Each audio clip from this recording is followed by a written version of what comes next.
Hello, my name is Anne. Welcome to my channel, In Search of Wonder. Today, I have some wintry book recommendations for you.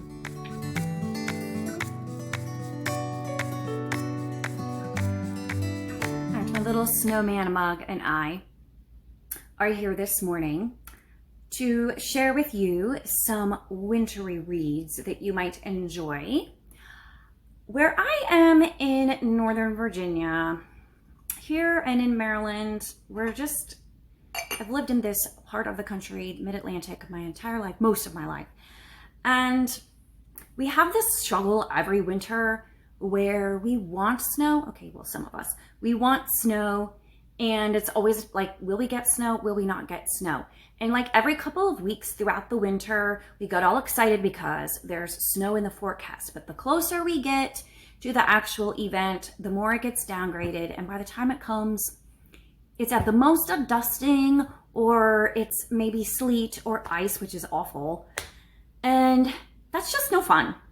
So last year we got 0 snow.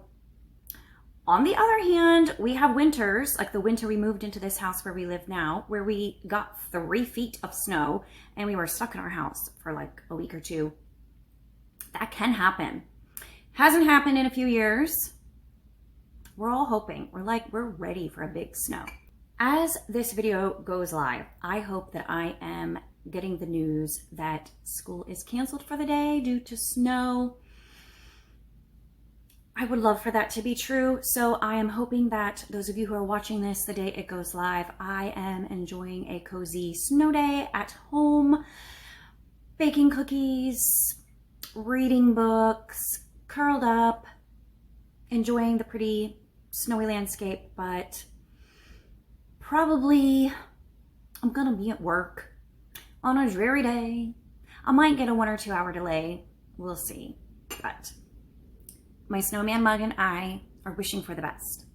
And to that end, we are going to talk about some wintry books. So books that are full of the feelings and evoking the setting of a wintry landscape, cold and chilly, snowy, hopefully, maybe not actual snow in a case of a few of these suggestions that I have for you, but set during winter time and all sorts of wintry vibes. So let's get started. You may have your fill of snow and not want to actually read about it, so I totally get that, but you may enjoy these books anyway. Who knows, there might be something you would enjoy here. First of all, I have the only one that I actually have a physical copy of. I'll show you that one first, and that is Frome by Edith Wharton. And this one is set in New England and it just really has strong wintry vibes throughout the story that really plays a part in creating the setting and the mood and the atmosphere of what happens in this story. And it kind of highlights the characters in a way, if that makes sense. You can see even from the cover that it's definitely a snowy landscape of a scene. And I'm gonna be honest, the ending might leave you feeling a little cold yourself. So it's definitely not one of those books with an ending that makes you feel like, oh, that was really good and satisfying and heartwarming and all of that. Not so much, but definitely worth reading. It is a short book, not very long, but it packs a punch. So that's my only actual physical copy. Everything else I read from the library, or I have it on Kindle, or I borrowed it on Hoopla. So we'll just show little pictures, and yeah, I don't know, it's weird. I don't know why I don't have actual copies of some of these. I should, but I don't. So to start with, one I read most recently is Small Things Like These by Keegan, which is actually set at Christmas time. So you could read it at Christmas time. It does have it's kind of a mixed bag as far as being a Christmassy story. It's a lot heavier than a normal Christmas story would be, but it does have also, you know, all of the elements of a Christmas novel, a Christmas novella. You know, they celebrate the Christmas things. They're doing Christmas things in their community. There's definitely snow in the story, and it's cold, and, you know, it evokes that feeling for sure, of a wintry Christmas. But it's not like a feel good. Once again, the ending is, it might leave you a little cold, and with more questions than answers, but it is also pretty short. So, come to think of it, a lot of similarities with Ethan Frome in that way. Interesting. Hadn't thought of that before. Anyways, it's set in Ireland at Christmas time. I talked about it recently in a wrap-up, so I will just leave that for you, that video for you, if you want to go hear my more in-depth thoughts about that book. And then we have the next one on my list is Dancing Under the Red Star by Karl Tobien, which I think I may have mentioned once or twice on this channel before. It's a memoir of sorts, but it was written by the son of the woman that it's actually about, although it's written as a first-person narrative, which was kind of an interesting choice, but the son wrote it as if he were the mother telling the story. And it was about a woman who in the during the Depression era, I guess, she went to live in Russia with her family. She was like maybe 9 or 10 years old, and she went to Russia with her family. Her father was a socialist / communist maybe, and he worked for the Ford company, and the Ford company apparently sent a bunch of families over to build or to help establish a new Ford plant in communist Russia. And they kind of went there with hopes for a better life. The Depression had affected them financially, and they were just hoping for better things, and didn't find that.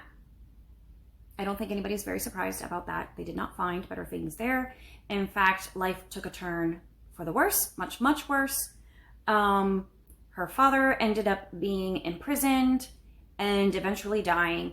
And then the daughter herself, through a series of events when she was older, when she's a grown woman, she also ends up being imprisoned and sent to Siberia. And it's about how she is able to leave the prison camp and make her way back to the United States, and the journey that was. And also, when she came back to the States, she became a believer at that point. And it's not necessarily a Christian story per se, but it is really lovely to see how God was calling her throughout her entire life and pursuing her one way or the other, even though she went through some really, really horrible things, really horrible experiences. It was a heavy, difficult read. But yeah, it's set in Russia. So, you know, since it's winter in Russia, some parts of Russia, it's winter half the year. So, and she was in Siberia. So yeah, lots of snow, a lot of snow. And yeah, that is a good one to read. If you were in the mood for something heavy. You know, a lot of these books, interestingly, are pretty heavy. What is it about snow and winter that makes everything seem heavier? That's something to ponder.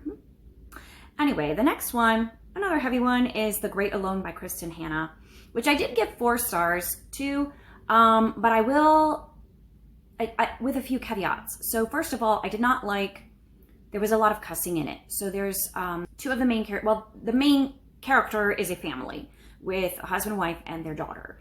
And the story is mostly told from the perspective of the daughter, but the parents are in kind of a dysfunctional, abusive relationship. And when they get going, like, they just, you know, cuss at each other a lot, which I suppose is very realistic. It was a little too much for me.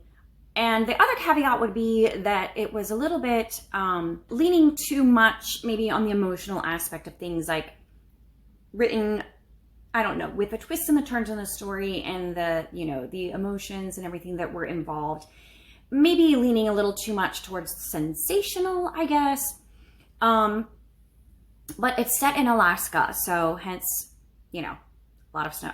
And it's set over quite I don't know, 10 to 15 years maybe, the course of the story. So the girl is young when the story starts, but then she grows up and has her own romantic relationship that is part of the storyline, and the things that she experiences and the trauma of being raised in a home like that and how it affects her, and how she ends up being able to leave that. I feel like it was very realistically drawn as far as the issues that were being dealt with.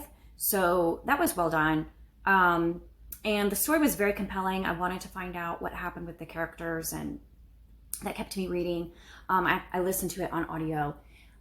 There were some scenes of, you know, kind of physical intimacy things that were closed door technically.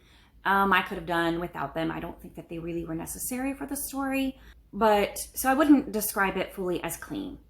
So those are the caveats, but it did stick with me. And so that's why I ended up giving it 4 stars. Any book that sticks with me or, you know, has a really strong impact on me, I feel like, you know, it was a good book in that it did its job in that way. So, yeah, definitely a story that sticks with you and characters that you become invested in their lives, and you either love them or hate them, as the case may be. Some of the characters in the story you definitely are not supposed to love. But that's another one. A lot of snow. A lot of, yeah. And some of the key scenes in the story, some of the key moments in the story happen when there's like a snowstorm or, you know, in a snowy kind of wintry setting. So the next one I have is The Lines Between by Amy Lynn Green, which maybe of the ones so far I've mentioned is the least heavy, but it also deals with some pretty serious things like, what is the word I'm looking for? People who do not want to fight in a war. Conscientious objectors. That's the phrase I'm trying to think of. It deals with conscientious objectors, and it also deals with some things that happened during World War II, aspects of history that I was completely unaware of, did not know about, and after it happened in the story, I was like, no way, did that actually happen? And so then I looked it up, and sure enough, yes it did. So I don't want to spoil anything. Also, I can't remember the details, but I remember being totally blown away and surprised by what was happening. Also, I remember there being more than one scene where the characters are trudging through a snowy forest, and I think they're having to rescue someone, and they have to go like trek through the snow and stuff. So it's set in the Pacific Northwest, and yeah, there's definitely strong wintry vibes going on there. Some people, and I can understand this, some people strongly disliked the characters in this story, the way some things in the story were handled. So I can see why. The main thing that I disliked was the guy in the story. He was described as having struggles with his temper and like being like an angry person, but it just was completely at odds with his personality in general. It was hard to reconcile those two things. So I feel like maybe he was just not a very well-drawn character. But otherwise, you know, I felt like the girl in the story who bothers some people, I felt like there was good character growth in her, and I felt like she was pretty realistically drawn. So that didn't bother me. You know, there's all kinds of people, and they have all kinds of different perspectives, and even if you don't agree with them or think they're in the right or whatever, you know, they're still people. So I kind of look at books the same way. The characters in the books don't always have to be likable for me to like the book and feel like the book is doing a good job telling the story. I felt like Amy Lynn Green did a really good job of just presenting the different sides of points of view, particularly regarding conscientious objectors, without necessarily taking a side or portraying any one argument as better than the others. Kind of lets the reader decide as things play out in the story. So I felt like that was very balanced and well done, personally. I also mentioned recently The Snow Child by Eowyn and Ivey in one of my videos, I think in my awards video for 2023, because I read it about a year ago and I really enjoyed it. It was one of my top reads for the year. Not the sort of book that I normally read, because it was a fairy tale / folktale retelling. It was a little darker than my usual fare. And all of these books, they're just like dark and heavy. Sorry. And there was an element of magical realism in it. The ending, again, not super satisfactory. It's becoming a theme here. But it was still, it stuck with you. Like these other stories, it stuck with you, and you really got involved in these characters' lives, and were kind of living the story with them. So overall, I very much enjoyed it. Another one is Yours is the Night by Amanda Dykes. I love everything that Amanda Dykes writes. She just has the most beautiful prose. And she always creates this kind of magical, almost fairy tale or fantastical sort of setting, even though it's realistic. It's a realistic story. There's nothing magical or anything that happens in the books. But it has that aura, I guess. And this one especially, Yours is the Night. When it starts out, the girl in the story is living in a forest in France with only her father and her uncle, maybe, or grandfather or something. And she's beautiful, and she sings, and she's, like the sweet-hearted, gentle kind of person, which she just seems like the heroine of any number of fairy tales. But it's definitely a very real story set in France during World War I. And it's written in honor of the Tomb of the Unknown Soldier, or the unknown soldier that the Tomb of the Unknown Soldier is dedicated to. And it's just beautiful. If a story about war can be beautiful, it's beautiful. And very heavy. Yeah, sorry about that. A lot of these recommendations are heavy. But ultimately, redemptive and moving and worth a read for sure. Then we have A Train to Moscow by Elena Gorokhova, which I recommend as an alternative to A Gentleman in Moscow, which I enjoyed. I liked that book. That book made it in one of my top reads for my awards of 2023. However, I have one big issue with that book, and that it is not at all Russian. Not at all. And I mean, it's set in Russia. Almost all the characters are Russian. It's set during communist Russia, etc. But nobody in the story acts like a Russian. And the narration is not at all Russian. And the themes aren't really either. Like, it's just not Russian. But it's a good book nonetheless. This book, A Train to Moscow, is set roughly in the same time period. It's set in communist Russia, but a little bit later, maybe more like it doesn't start out quite as early as A Gentleman in Moscow does.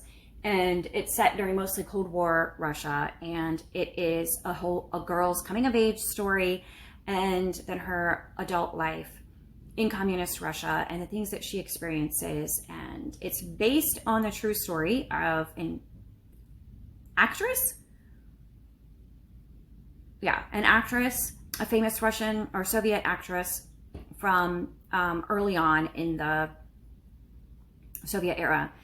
And it is, again, it's heavy reading. It's not an easy read, but it was very intriguing for me to read it because it was written by a Russian woman, and it was intriguing to read about the Cold War era from within Russia, written by a Russian. It was very interesting, and definitely 100% authentically Russian in its feel and in everything that happens and the storyline and all of it. So it's a really good book, with some caveats. I think it was mostly clean. Like the book is not about, you know, it's not like a romance novel or whatever. It's not about that. You know what I mean? I'm sure there is some cussing. It's been a little while since I've read it. So I think if there are any like intimate scenes, they're going to be like fade to black and closed door. Because it's just not what it's about. It's more like a literary fiction kind of thing that's about the whole life of this girl and this woman. So it's really good. I recommend it if you're at all interested in historical fiction or Russian history or books set in Russia or Russia. It's really good. Then we have The Twelfth Night by Shakespeare, which was an odd choice because there's nothing wintry about that story. It's one of his comedies, but it is set in January. It begins on the 12th night of Christmas, the 12th day of Christmas, and so it's the beginning of the carnival season, I believe. And it's set in, you know, like Italy, I think, somewhere around in there. And yeah, it's just, this one is one of the lighter ones in this story. This one is funny. It was genuinely funny. It made me laugh out loud, and I enjoyed this. If you're looking for a lighter winter read, this is probably one of the few on my list that is lighter in nature and much more humorous.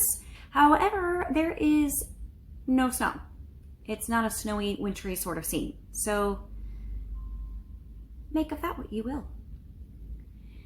Then we have The Mountain Between Us by Charles Martin, which, by the way, is the only book in this list that I am sharing with you today that I didn't love. I gave it only 3 stars, which means, I mean, I didn't hate it, but it's not a 4 or 5 star book for me because I didn't realize it was basically a survivor story. And I'm just going to be honest, I really don't like survivor stories. I don't like people being stuck out in the elements and having to survive them and you know, the things that they do to survive. It doesn't interest me. And I personally don't put myself in situations like that where I end up, you know, having to survive. I'm a suburbanite for sure. And I don't go on these kind of adventures. But anyways, it's basically a survival story. This man and this woman get stuck on a mountain after a plane crash, I think. And, you know, of course, it's snowing and it's cold and they have to survive. So, it's not just that. I mean, it's mostly that, but it's also about emotions that they are having to work with through, particularly the man in the story. He's having to work through, I don't know how to put this without spoiling anything. So I won't say too much more about it, but just there's a lot of heavy emotions that he in particular is having to work through, and that is all part of the story, and it's all part of the survivor aspect of things, whatever. It's a good book. Like, a lot of people who have read it have really loved it. A lot of people love Charles Martin's stories. So they're very good books, and he's a good author. He's a good writer. He's good at it. And this book is written well and everything like that. I just don't like survivor stories. And also, he gets like really down into the nitty gritty of things. Like, he gets into the nitty gritty of like the survival aspect of things. He also very often, in the few books of his that I've read, actually in every book that I've read of his so far, although I don't remember specifically in The Mountain Between Us any particular scenes like this, but I think there are 1 or 2. Anyway, he describes these like medical scenes. And I can't do that either. Like, I just get lightheaded and woozy, and he gets very detailed. So I gave up on him for that reason as an author, but he is a good writer. So if you've never read anything by him and you don't, that sort of thing, you know, doesn't bother you, you will probably really like his books, because I think otherwise they're very good books. Anyway, it wasn't my favorite, but it is a good book. And I think some people watching this video would really like it. So that's why I mention it. Again, it's heavy and there's a lot of snow. Then we have The Winter's Tale by Shakespeare, which again does not have a wintry feel to it because it's set in like the Mediterranean area somewhere. Like not a real place, but it's kind of the feeling that's evoked in the setting that it is. So there's not like snow and stuff happening. Although there is mention of a bear, because that's the one that has the famous line, exit pursued by a bear. That's in this one. This one again is a lighter one. It starts out as a tragedy, but it ends as a comedy. Honestly, between you and me, I mean, I know we're not supposed to diss Shakespeare or anything, but between you and me, I felt like the ending was a little contrived. And maybe a little bit like, I don't really know how to wrap this story up, so here, boom, we're gonna do this, okay? And that, you know, solves everything, because I only have 1 or 2 acts to wrap everything up, and yeah, that's what we're gonna have to do. And then it like shifts in mood, you know, towards the end of the story. I personally don't think it's one of Shakespeare's best, but you know, I'm not a playwright. I am not a critic. I am not a Shakespeare expert. I'm not a literary expert of any kind. So my opinion matters nothing. It's Shakespeare. So, and it's a fun read, all that notwithstanding. So definitely worth your time. And again, of all of these books, it is heavier than The Twelfth Night. It deals with more serious things, and it has more of a serious intent, I guess, to the story. It's not all lighthearted fun, but it does end positively for the most part. Then we have The Weaver's Daughter by Sarah Ladd, which, you know, Sarah Ladd writes mostly Regency romance novels, so not really heavy reads. However, of the books that she has written, this is probably one of the heaviest. And you can see on the cover, like the girl is all dressed in a winter coat with the muff and everything. Yeah, there's definitely a lot of, you know, wintry stuff happening. It's a wintry setting. There is a lot of tension in this story because it's set in England during the time of, what was it called? Those uprisings. You know, where the traditional artisans were gradually being replaced by machines, and I keep thinking the word Jacobite, but that is obviously not the right one. Cannot think of what those uprisings were called. But anyways, this was set, you know, around that time, or basic, maybe not necessarily specifically historically that event, but based on that event and the tensions that were high between people who were traditional artisans and people who wanted to bring in more machinery, you know, was replacing some of the workers, etc. So, yeah, there's a lot of tension and conflict in this story and dealing with heavier issues. So it's not just a lighthearted romance read. There's more involved there. So, then I have the last one is a series by Jennifer Rodewald, and which is a Christian fiction series. The series is called Grace Revealed, I believe. And I forget the title of the first book, something about Columbine, Blue Columbine or something. That one did not in particular give me like wintry vibes per se, but the other 2 books in the series definitely did. Red Rose Bouquet and Finding Evergreen. First of all, the stories are set in Colorado, I believe, in the Rockies. And so, you know, there's definitely snow. And one of the characters is a professional snowboarder. So there's a lot of like cold, wintry things going on. I remember scenes where, you know, like they're sitting around a fire outside, like, you know, warm in sweaters and maybe even blankets or whatever. So definitely good wintry vibes here, but also dealing with pretty heavy topics.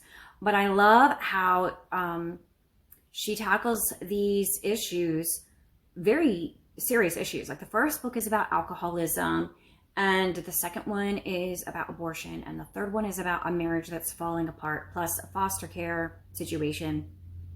So it's dealing with very heavy, real topics, but in such a realistic but grace-filled way, and very, in my opinion, well done. Very redemptive in the end. In particular, the last book in the series, Finding Evergreen, it is about a marriage that's falling apart. And even from the cover, you can see that, you know, like they're wearing warm clothes. He's got a hat on and everything. I can't remember, was he the snowboarder? Or no, I think it was a different guy. It's definitely like the two characters are very cold towards each other. But it's how they find healing, and they're able to resolve the conflicts in their marriage over the course of the story. And anyway, it's just very beautiful how the story is told, but very emotional and very heavy. And then Red Rose Bouquet, I don't remember particularly if it's so much the wintry setting, but it definitely gives wintry vibes, because the girl in this story, she's often described in terms such as, you know, being like having a heart of ice or being cold, and like her whole personality is one like chilling. And you know, she keeps people at a distance. She tries to avoid feeling anything herself. She's like an ice sculpture, because she has some things that she has to work through, and because she is very much in need of redemption, as we all are. But in particular, she's carrying very heavy burdens, and rather than confronting them and dealing with them, she just tries to ice everything up in her heart. So just the words that are used to describe her give off a very wintry vibe, very icy, very cold, very chilly. So those are my recommendations for wintry reads. Maybe next week I need to do a video with cheerful reads to offset all of these gloom and doom heavy reads. We'll think about that. Anyways, I hope that you are enjoying your winter. I hope that you are getting just the right amount of snow that you want. And I hope that I am getting snow today. And I will see you next time. Bye.